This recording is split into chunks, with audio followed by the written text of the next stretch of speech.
จังหวัดแพร่ 91 เมกะเฮิรตซ์ให้ความรู้คู่ความสุข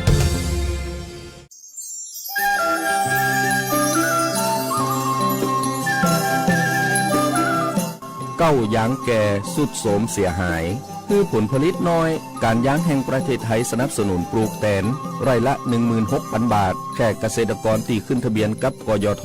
มีสวนบนพื้นที่ดินถูกกฎหมายเก้ายางอายุเกิน25 ปีหรือ18 ปีกรณีเก้ายางฮือผลผลิตน้อยพื้นที่ต้องบ่ต่ำกว่า2 ไร่และมีเก้ายางเฉลี่ยไร่ละ25 เก้าขึ้นไปยื่นคำขอได้ตามสิทธิ์เลือกรูปแบบปลูกแตนทั้งปลูกยางพันธุ์ดีไม่ยืนต้นเศรษฐกิจหรือสวนยางยั่งยืนมีเงินทุนพร้อมช่วยเหลือติดต่อได้ที่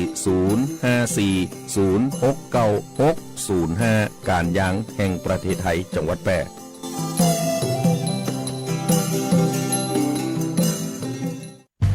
ตาขวางเดินโซเซห่างตกลิ้นห้อยน้ำลายย่อยแม่นเลยเจ้าสัตว์เลี้ยงของท่านกำลังเป็นโรคพิษสุนัขบ้าเพื่อบ่ให้มีการสูญเสียชีวิตจากโรคพิษสุนัขบ้าเฮาผู้คนต้องเป็นส่วนหนึ่งในการเฝ้าระวังป้องกันควบคุมและบูรณาการร่วมกันกำจัดโรคพิษสุนัขบ้าให้หมดไปจากประเทศไทยและบ่ได้ลืมว่าสัตว์เลี้ยงลูกด้วยนมกูชนิดเป็นโรคพิษสุนัขบ้าเฮาต้องเฝ้าระวังสัตว์ปลอดโรคขนปลอดภัยจากโรคพิษสุนัขบ้า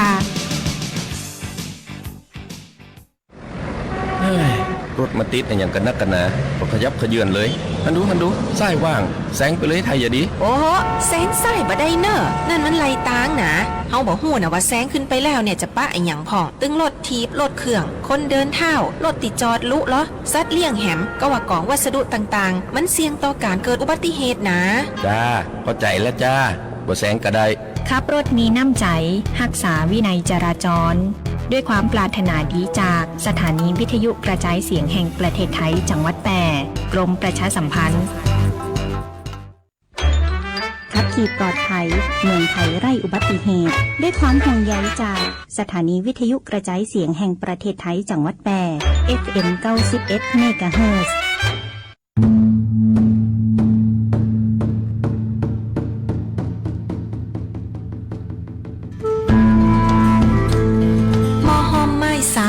ถิ่นหักพระล้อจ่อแฮสีเมืองหรือเรื่องแพะเมืองผีขนแป่นี่ใจงามเจ้าจังหวัดแปร่ขอต้อนรับนักท่องเที่ยวทุกท่านตีมาเยือนหมู่เฮาด้วยความยินดียิ่งเจ้า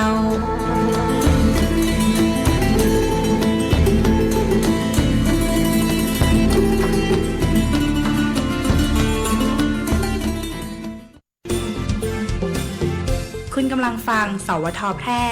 FM 91 เมกะเฮิรตซ์แต่ละคนก็มีหน้าที่ที่จะปฏิบัติงานของตนที่เรียกว่าอาชีพของตนถ้าทำดีก็เป็นสิ่งที่น่าชมและน่าปราบปลื้มใจเป็นประโยชน์แก่ตัวเองและถ้ากิจการที่ทำมีความเจริญในทางที่ดีที่ชอบก็ทำให้ส่วนรวมของชาติบ้านเมืองมีความก้าวหน้าด้วยดีพระบรมราโชวาทพระบาทสมเด็จพระปรมินทรมหาภูมิพลอดุลยเดชรัชกาลที่ 9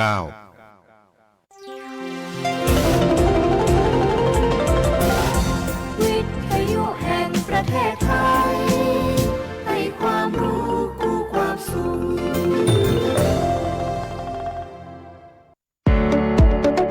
ที่นี่สถานีวิทยุกระจายเสียงแห่งประเทศไทยจังหวัดแพร่ส่งกระจายเสียงด้วยระบบ FM สเตอริโอมัลติเพล็กซ์ความถี่ 91 เมกะเฮิรตซ์จากนี้ไปติดตามรับฟังรายการร้อยเรื่องราวข่าวสารเมืองแพร่ทุกวันจันทร์ถึงวันศุกร์เวลา 11 นาฬิกาถึง 12 นาฬิกาช่วงข่าวสารการศึกษาเมืองแพร่โดยสำนักงานศึกษาธิการจังหวัดแพร่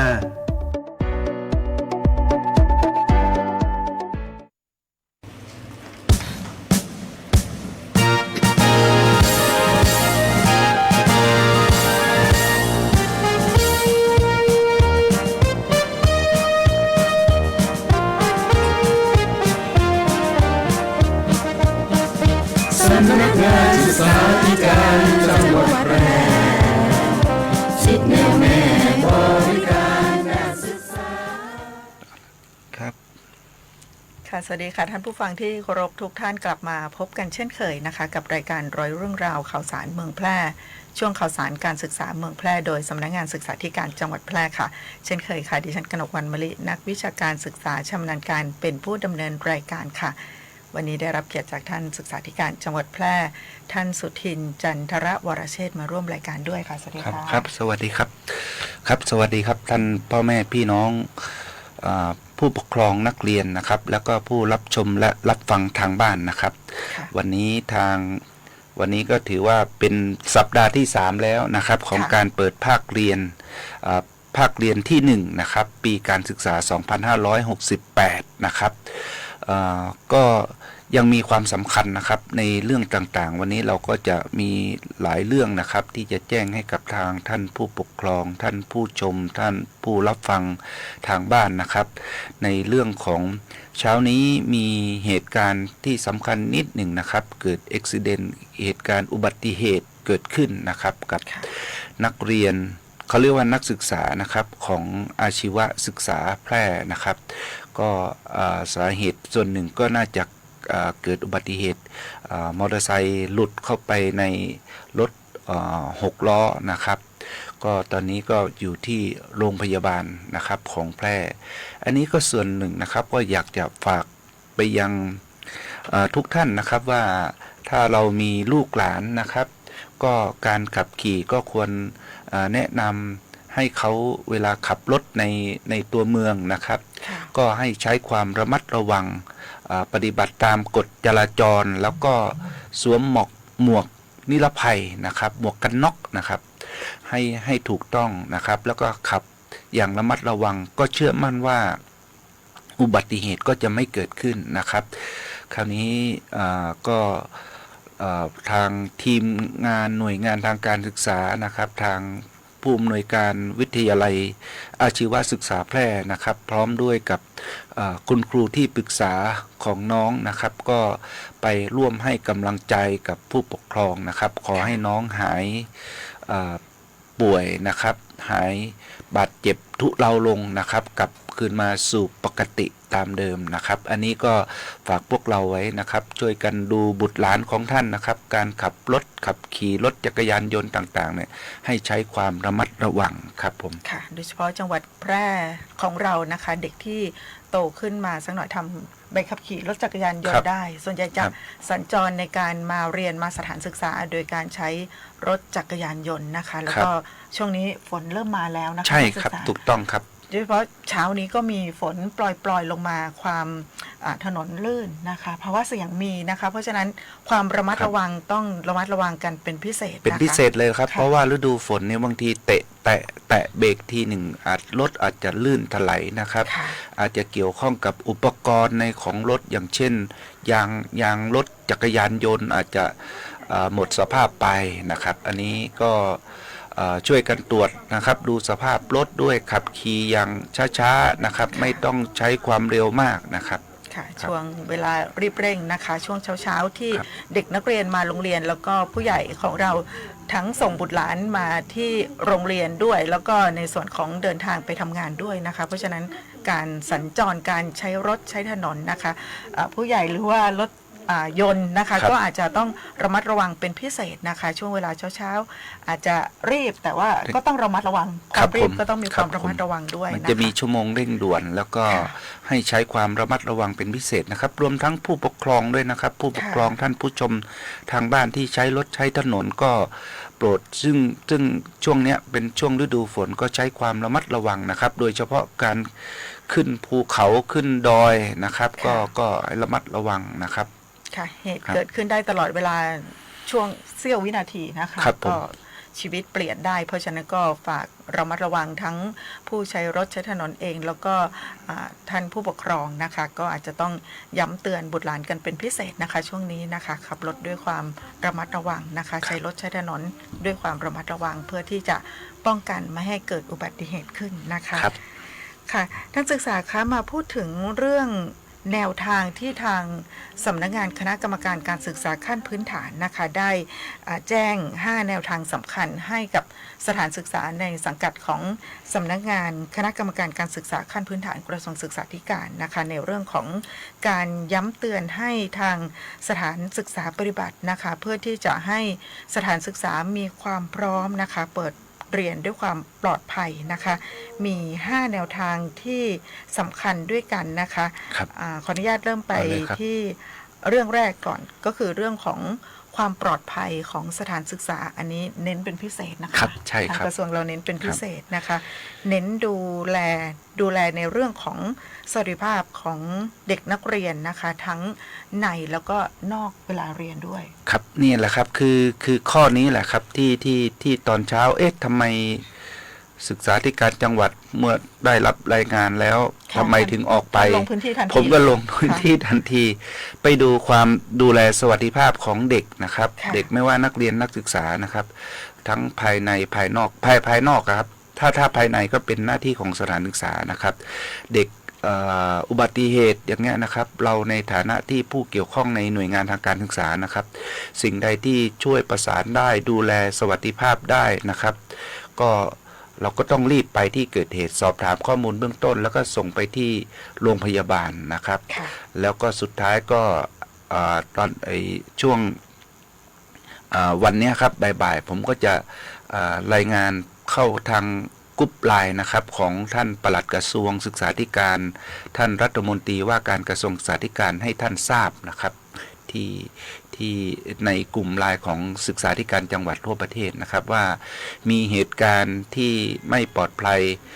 ต่อเด็กเนี่ยเกิดขึ้นในที่จังหวัดแพร่ก็จะรายงานให้ท่านทราบต่อไปครับผมเช้านี้ต้องขอบคุณทางด้านเจ้าหน้าที่ตำรวจทีมกู้ชีพกู้ภัยรวมไปถึงทางบุคลากรทางการแพทย์ของโรงพยาบาลแพร่ด้วยช่วยเหลือกันทันท่วงทีเลยนะครับผมนี่แหละครับคือมาตรการข้อที่1ครับต่อไปเลยครับค่ะข้อที่2ค่ะด้านการเสริมสร้างโอกาสในการเรียนรู้และสร้างภูมิคุ้มกันนะคะก็ทางสพท.ก็เน้นย้ำให้สถานศึกษาได้เสริมสร้างโอกาสในการเรียนรู้แล้วก็สร้างภูมิคุ้มกันก็คืออย่างเช่นการเยี่ยมบ้านนักเรียนนะคะสพท.เน้นย้ำว่าจะต้องมีการเยี่ยมบ้านนักเรียน 100% เลยนะคะครับผมก็น่าจะเป็นช่วงโดยปกตินะครับทางสำนักงานเขตพื้นที่การศึกษาและสถานศึกษาเนี่ยจะให้ทางคณะครูประจำชั้นครูประจำชั้นนะครับของนักเรียนเนี่ยออกเยี่ยมบ้านเด็กนักเรียนปีนี้ให้ครบ 100% นะครับแล้วก็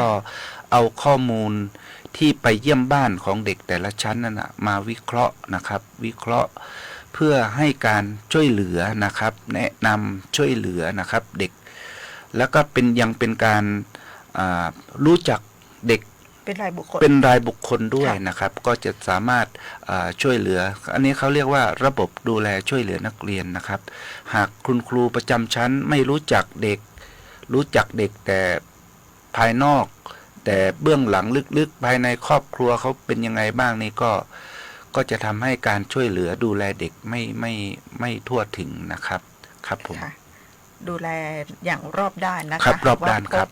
ข้อมูลว่าเด็กของเรามีปัญหาอย่างไรนะคะก็อาจจะต้องดูแลตามความเหมาะสมเป็นรายบุคคลนะคะอาจจะจัดการเรียนสอนเสริมนะคะมีระบบแนะแนวแล้วก็อาจจะมีวิธีการจัดการเรียนการสอนให้เหมาะสมกับบริบทของผู้เรียนนั้นๆด้วยนะคะถูกต้องครับค่ะ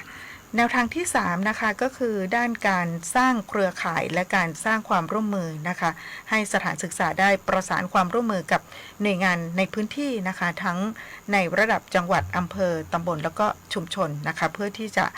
ร่วมด้วยช่วยกันในการดูแลความเรียบร้อยของโรงเรียนแล้วก็เด็กนักเรียนด้วยนะคะครับผมครับอันนี้ข้อ3นี่ผมเสริมนิดหนึ่งนะครับในจังหวัดแพร่ของเรานะครับโดยศูนย์เสมารักษ์นะครับในของสำนักงานปลัดกระทรวงศึกษาธิการศูนย์เสมารักษ์ของจังหวัดแพร่ของเราตั้งอยู่ที่สำนักงานศึกษาธิการจังหวัดคราวนี้เรามีพี่น้องเครือข่ายทางการศึกษานะครับหรือเรียกชื่อเต็มก็คือชื่อย่อก่อนครับพสน.ชื่อเต็มก็คือพนักงานส่งเสริมความประพฤตินักเรียนนักศึกษานะครับอันนี้เรามีเครือข่ายทั้ง8อำเภอนะครับโดยเฉพาะอย่างยิ่งอำเภอเมืองเนี่ยเราก็มีการออกตรวจนะครับ ออกตรวจในสัปดาห์ละประมาณ2 ครั้งนะครับออกตรวจในช่วงเย็นนะครับตามจุดเสี่ยงต่างๆนะครับคราวนี้ก็จะมีเด็กนักเรียนที่ประพฤติผิดนะครับประพฤติผิดตามกฎกระทรวงว่าด้วยความประพฤตินักเรียนนักศึกษานะครับก็คือมั่วสุมกันอย่างเงี้ยครับพสน.เราก็จะช่วยกันนะครับพสน.เรามาจากหลากหลายหน่วยงานนะครับไม่ว่าจะเป็นสกร.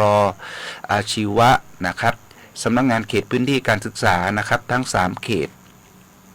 สำนักงานศึกษาธิการจังหวัดโดยศูนย์เสมารักษ์ครับทั้งหมดก็เป็น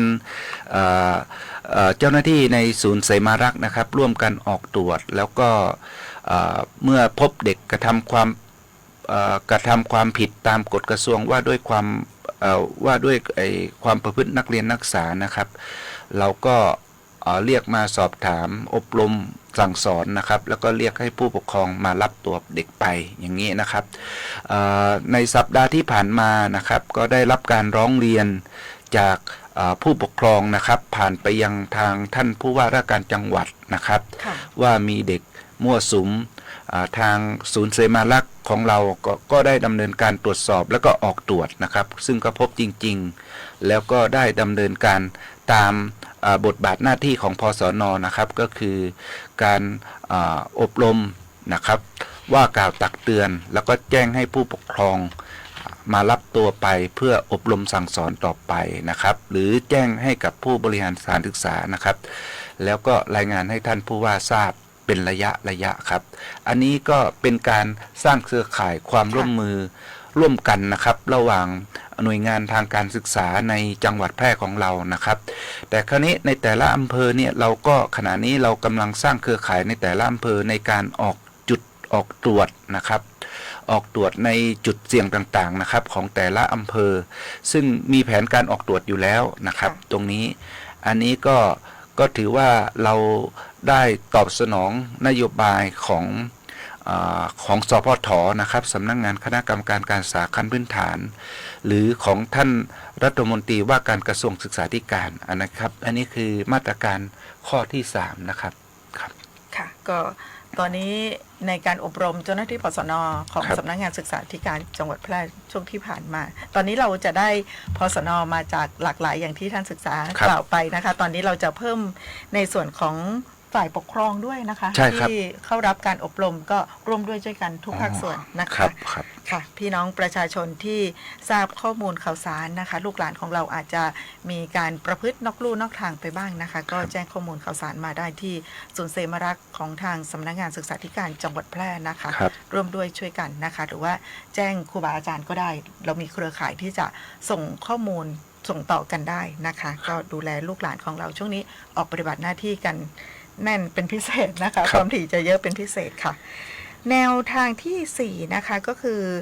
เรื่องของการบริหารจัดการภายในก็คือเรื่องของ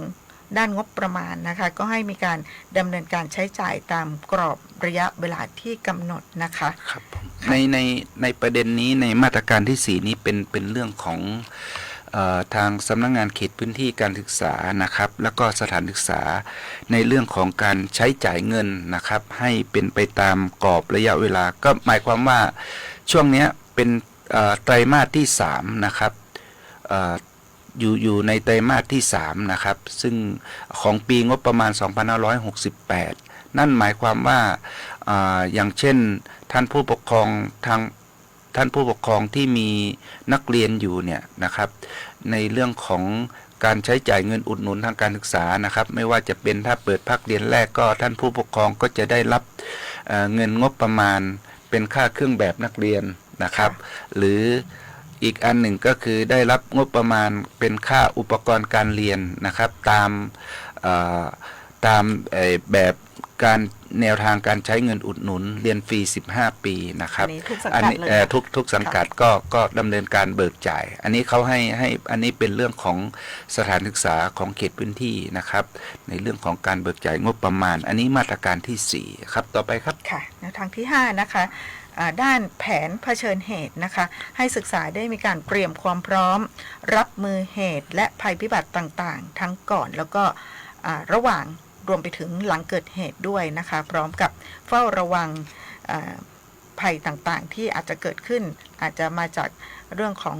ยาเสพติดนะคะอย่างเช่นบุหรี่ไฟฟ้าหรือว่าปัจจัยเสี่ยงอื่นๆนะคะที่อาจจะเข้าถึงเด็กนักเรียนของเราด้วยนะคะครับ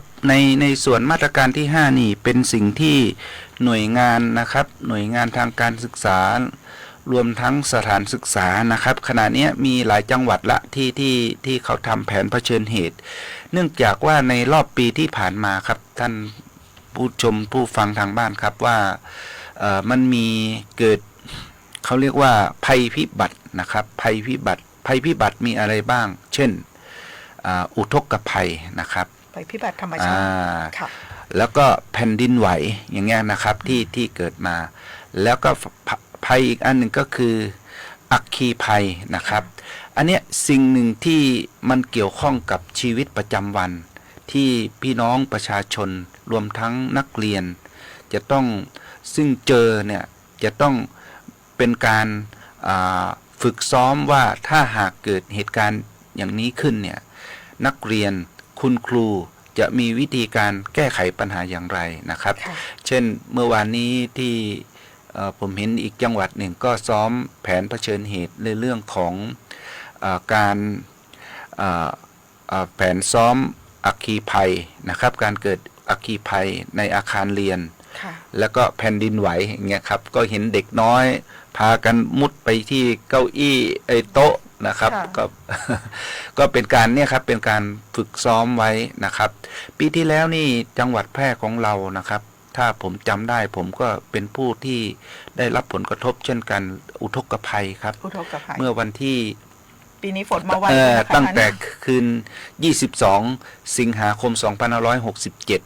เกิดวิกฤตอุทกภัยน้ำท่วมที่เมืองแพร่จริงๆวันที่23นะครับก็ปีนี้ก็เชื่อมั่นว่าทางผู้หลักผู้ใหญ่นะครับหน่วยงานต่างๆก็จะมีแนวทางในการแก้ไขปัญหาแล้วก็การพยากรณ์การคาดการณ์ว่า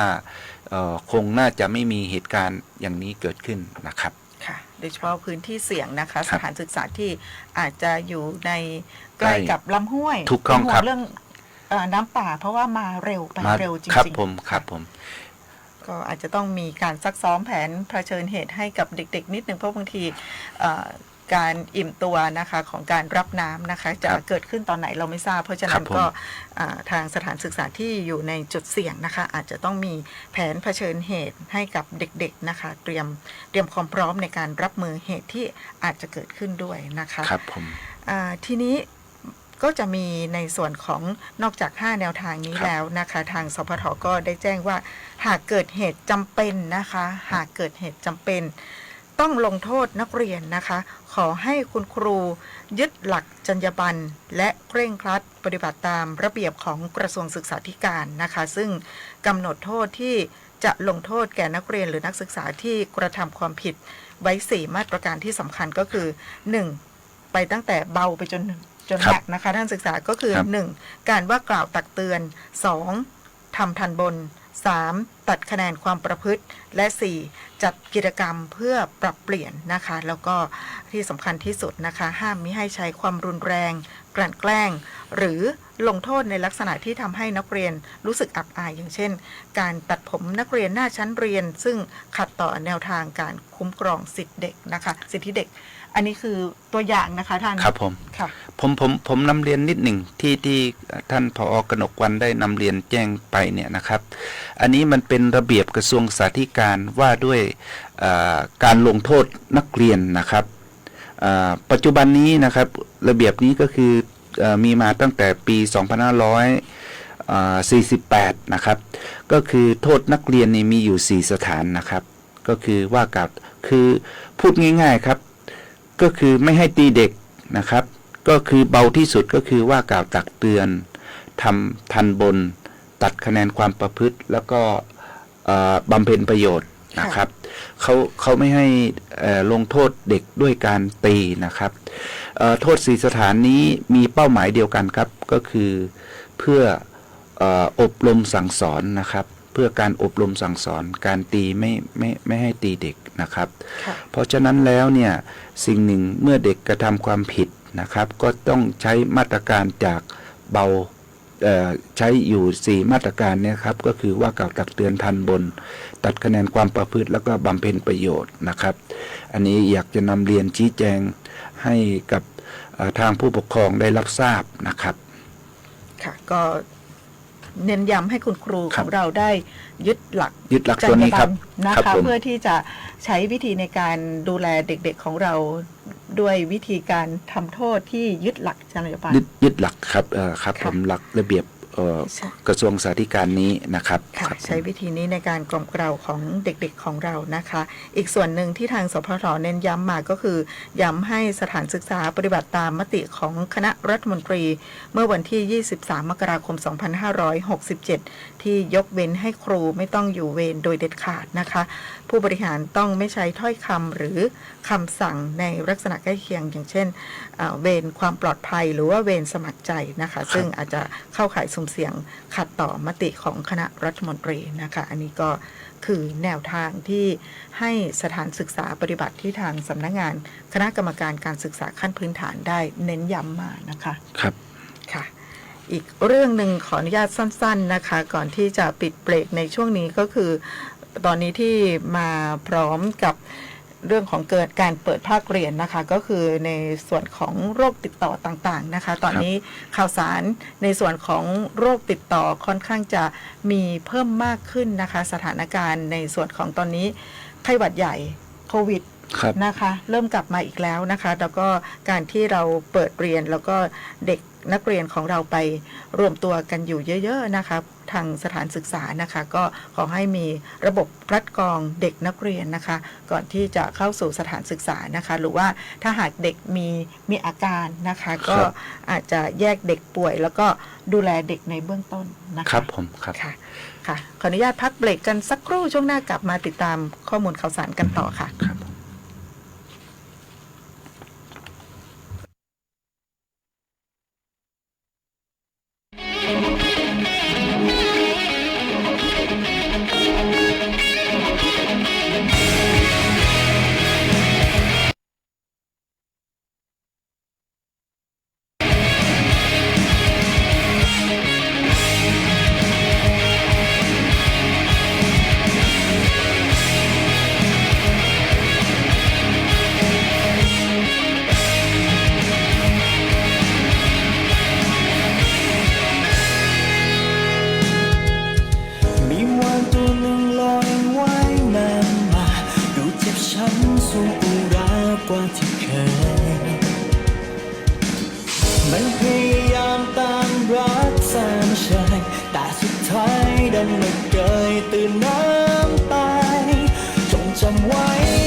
เคยเรียนรู้มาก่อนแม้บังอ่อนจะทำร้ายฉันอบรม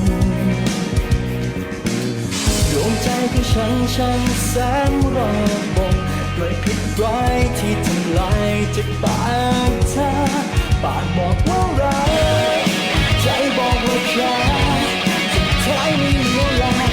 ปล่อยฉันเกิดตีตายแต่ฉันคงต้องยอมไปหัวเธอ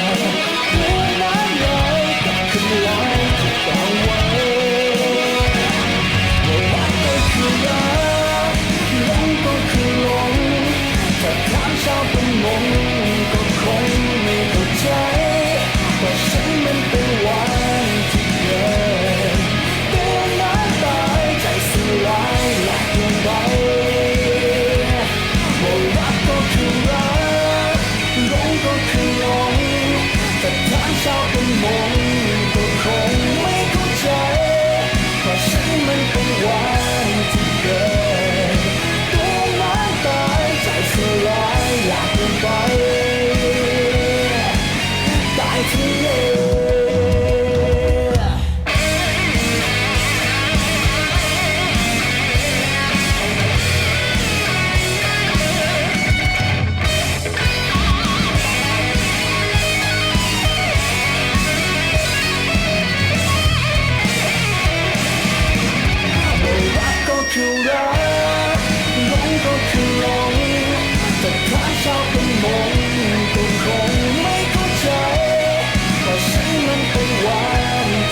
ธนาคารอาคารสงเคราะห์มีโครงการสินเชื่อ Happy Home อัตราดอกเบี้ย5 ปีแรก 3% ต่อปีระยะผ่อนชำระสูงสุดนาน40 ปีสำหรับคนที่จะซื้อบ้านห้องชุดคอนโดมิเนียมปลูกสร้างและซื้ออุปกรณ์หรือสิ่งอำนวยความสะดวกที่เกี่ยวกับบ้านที่อยู่อาศัยไม่เกิน3 ล้านบาทสนใจรับรหัสเข้าร่วมโครงการตั้งแต่วันนี้แบบง่ายๆเข้าไปที่แอปพลิเคชัน GSB OJ พร้อมสมัครล่า GSB บัตรดีแล้วคลิกที่เมนูบริการพิเศษรับรหัสพวกเรานำไปประกอบการยื่นขอสินเชื่อได้ทันทีและทำนิติกรรมภายใน30 ธันวาคม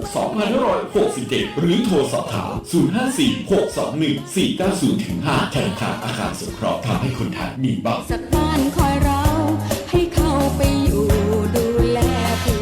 ประกันไม่ใช่แค่เพียงธุรกิจที่เอามาขายคุณเพื่อเงินแต่ประกันเป็นการกระจายความเสี่ยงของคุณไปให้บริษัทประกันถ้าไม่เชื่องั้นลองฟังนี่ผมชื่อประกรณ์มีบ้านอยู่1 หลังอยู่มาวันหนึ่งแก๊สระเบิดบ้านผมก็หายไปคุณว่าใครจะรับผิดชอบให้ประกรณ์ถ้าเขาไม่ทำประกันทำประกันเถอะครับจะประกันไหนๆก็อุ่นใจเมื่อมีประกันคปภ.สำนักงานคณะกรรมการกำกับและส่งเสริมการประกอบธุรกิจประกันภัย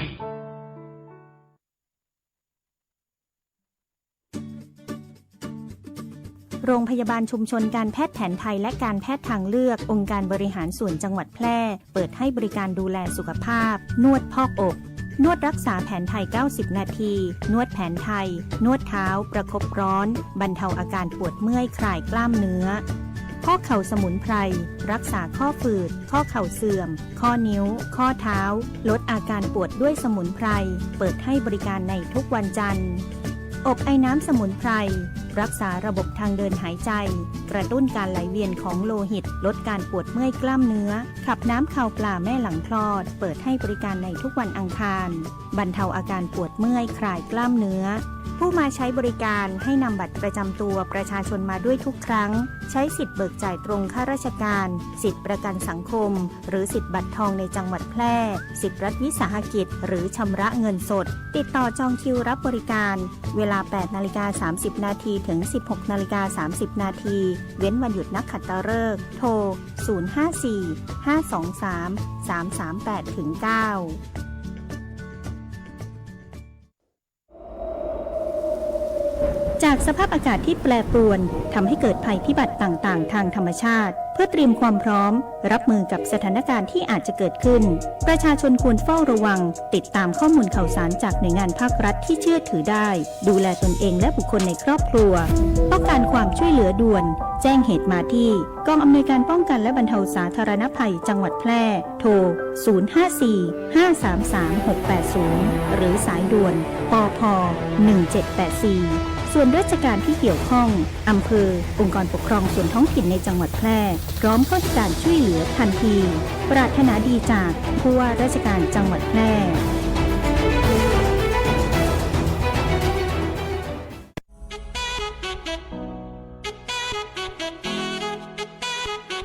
ขับไม่ดื่มดื่มไม่ขับอย่าลืมนะคะด้วยความปรารถนาดีจากสถานีวิทยุกระจายเสียงแห่งประเทศไทยจังหวัดแพร่ FM 91 เมกะเฮิรตซ์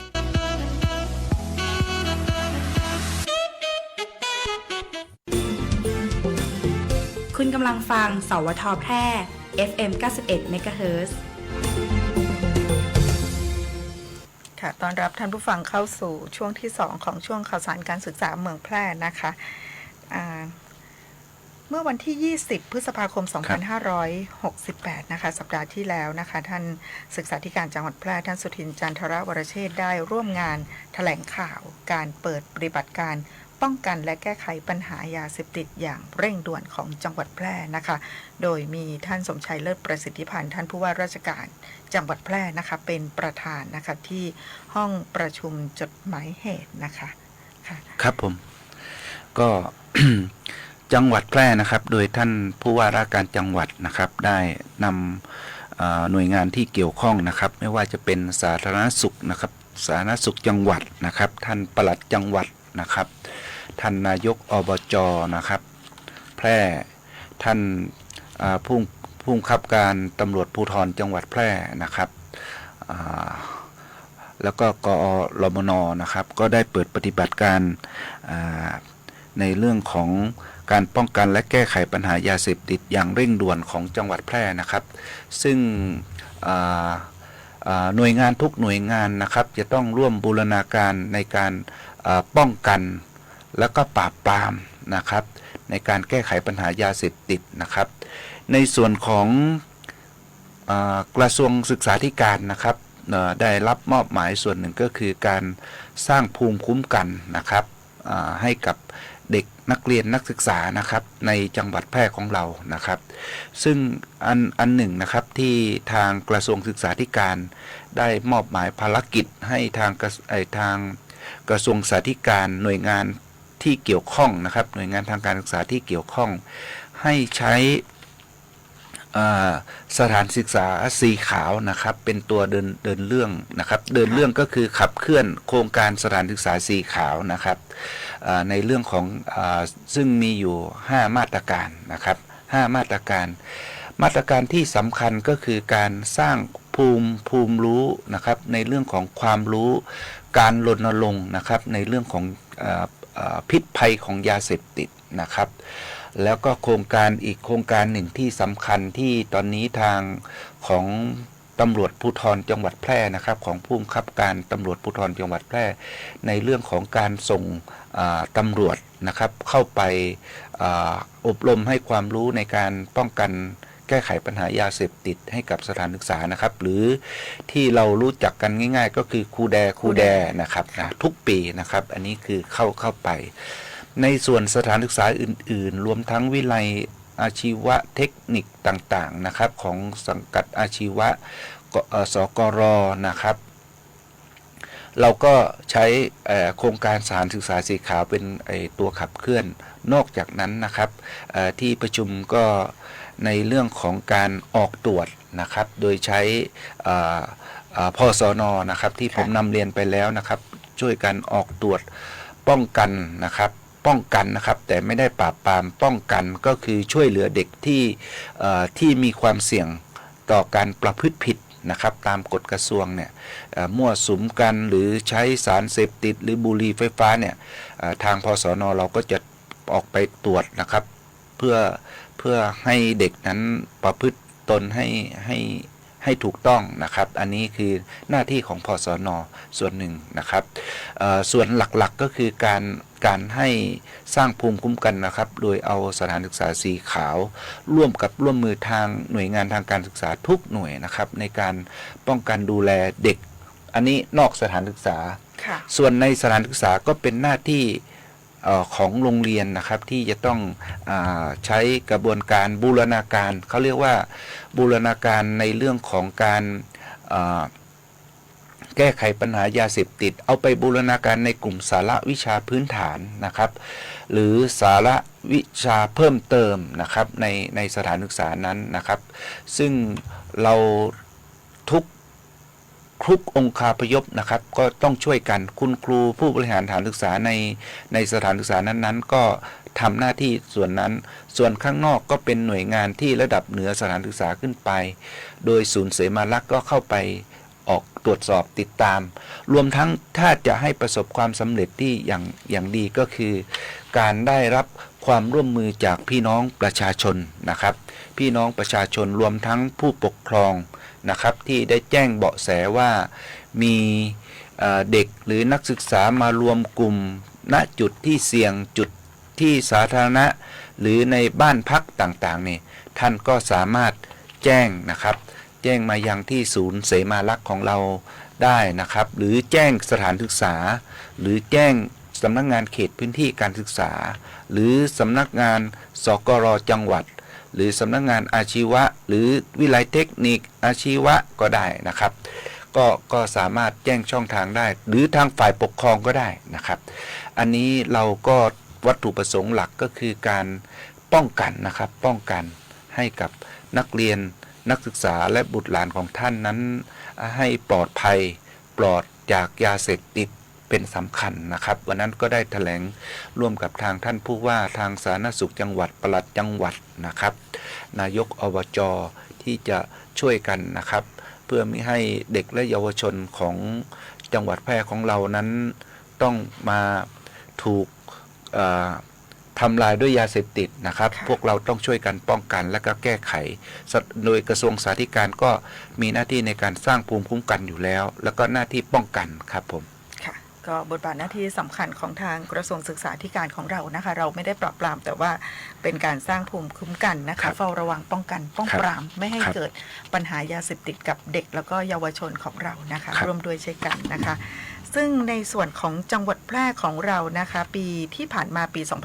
2567 นะคะเรามีโครงการที่ได้รับการสนับสนุนงบประมาณจากทางสสสนะคะโดยที่มีหัวหน้าโครงการนะคะก็คือคุณมหินจันทรสาขานะคะก็ได้มีการดำเนินการโครงการเสริมสร้าง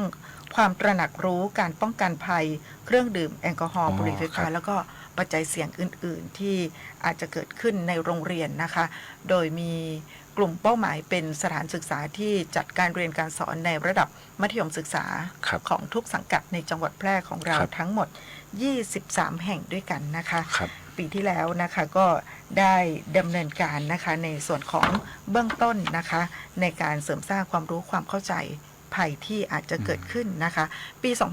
2568 ก็จะมีการต่อยอดการดำเนินโครงการนะคะวันที่ 30 ถึง 31 พฤษภาคม 2568 นี้นะคะก็จะได้จัดกิจกรรมในส่วนของเวทีพัฒนาศักยภาพกลไกยุทธศาสตร์การขับเคลื่อนในส่วนของโครงการเสริมสร้างความตระหนักรู้การป้องกันภัยเครื่องดื่มแอลกอฮอล์บุหรี่ไฟฟ้าแล้วก็ปัจจัยเสี่ยงอื่นๆให้กับคุณครูนะคะคุณครูผู้สอนคุณครูที่ปรึกษาที่ดูแลเด็กนักเรียนโดยตรงนะคะซึ่งทางคณะนะคะก็ได้นำข้อมูลของการดำเนินงานปีที่ผ่านมามานำเรียนท่านศึกษานะคะใช่ครับแล้ววันที่30นี้นะคะก็ท่านศึกษาธิการจังหวัดแพร่ก็จะเป็นประธานในการเปิดเวทีพัฒนาศักยภาพบุคลากรครับผมเพื่อให้ครูได้เขาเรียกว่าให้ครูได้เอาองค์ความรู้นะครับไปต่อยอดไปเป็นโค้ดแนะนำให้กับนักเรียนต่อไปนะครับค่ะก็จะจัดอบรมทั้งหมด2วันด้วยกันนะคะที่สำนักงานศึกษาธิการจังหวัดแพร่นะคะ30 ถึง 31 พฤษภาคม 2568 นะคะเมื่อได้มีการพัฒนาศักยภาพของครูผู้สอนเรียบร้อยแล้วนะคะกิจกรรมต่อไปก็คือจะเป็นการพัฒนาศักยภาพของแกนนำนักเรียนนะคะเพื่อที่จะให้รู้เท่าทันภัยเสี่ยงต่างๆที่อาจจะเกิดขึ้นนะคะก็กลุ่มเป้าหมายก็เป็นเด็กนักเรียนแกนนำทั้ง23โรงเรียนนะคะที่เป็นกลุ่มเป้าหมายเดิมมาต่อยอดนะคะจะจัดขึ้นระหว่างวันที่5 ถึง 6 มิถุนายน 2568 นี้นะคะที่ห้องประชุมของห้องหมายปลายนานะคะค่ะอันนี้ก็เป็นกิจกรรมที่ได้รับการสนับสนุนงบประมาณจากทางสสสนะคะก็เป็นโครงการดีๆที่จะทำให้เด็กจังหวัดแพร่ของเรานะคะได้มีโอกาสพัฒนาศักยภาพตัวเองนะคะแล้วก็รู้จักตนเองรู้จักป้องกันภัยที่อาจจะเกิดขึ้นแล้วก็ดูแลเพื่อนๆได้ด้วยใช่ครับครับเพราะว่าเดี๋ยวซึ่งที่ท่านผู้ว่าท่านได้เปิดปฏิบัติการนี้นะครับเพื่อเตรียมพร้อมด้วยนะครับวันที่26 มิถุนายนของทุกปีนะครับทุกท่านก็คงทราบแล้วคือวันต่อต้านยาเสพติดนะครับที่ทุกหน่วยงานนะครับให้ความร่วมมือให้ในการรณรงค์ป้องกันนะครับยาเสพติดนะครับไม่ให้เกิดขึ้นกับมาเข้ามากับพี่น้องประชาชนนะครับมายุ่งเกี่ยวกับประชาชนให้ได้ให้ยาเสพติดนั้นลดน้อยลงไปนะครับเพื่อสร้างความปลอดภัยให้กับเด็กนักเรียนนักศึกษานะครับค่ะไปอีกข่าวหนึ่งนะคะเป็นเรื่องของการขับเคลื่อนสมัชชาการศึกษาของจังหวัดแพร่ของเรานะคะซึ่งตอนนี้ในส่วนของสมัชชาการศึกษาของจังหวัดแพร่ของเรานะคะก็ได้มีคำสั่งจากคณะกรรมการศึกษาธิการจังหวัดแพร่ในเรื่องของการแต่งตั้งสมัชชาการศึกษาของจังหวัดแพร่ลงวันที่30 เมษายน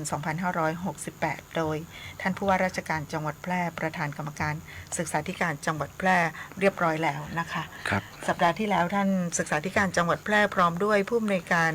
กลุ่มบริหารงานบุคคลนะคะก็ได้เดินทางเข้าไปร่วมประชุมที่